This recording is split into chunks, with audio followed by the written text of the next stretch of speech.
మీ పిల్లలు చదువురాని మందబుద్ధుల్లా తయారవుతున్నారా? వాళ్ళకి చదువు రాదని మీరు బాధపడుతున్నారా?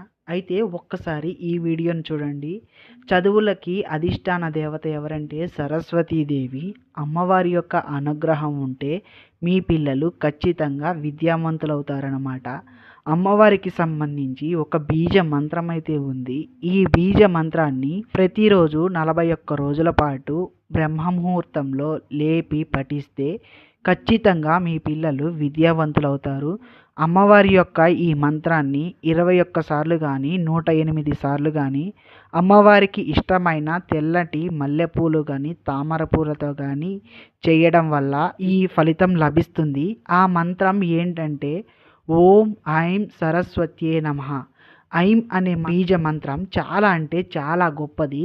ఎందుకంటే ఆ మంత్రం నుండి యొక్క శబ్దం నుండి ఆకర్షణ శక్తి వాక్శుద్ధి అయితే పెరుగుతుందన్నమాట. ఆ వాక్శుద్ధి అనేది మెదడుకు పదును పెట్టి వీరి యొక్క కాన్సంట్రేషన్ లెవెల్స్ని పెంచుతుందన్నమాట. అమ్మవారికి ఇష్టమైన రోజు గురువారం. అమ్మవారిని తెల్లని పూలతో పూజించటం వల్ల ఖచ్చితంగా మీ పిల్లలకు విద్యాబుద్ధులనైతే ప్రసాదిస్తుంది. అమ్మవారి యొక్క మరో పేరు ఏంటంటే మరాల వాహిని.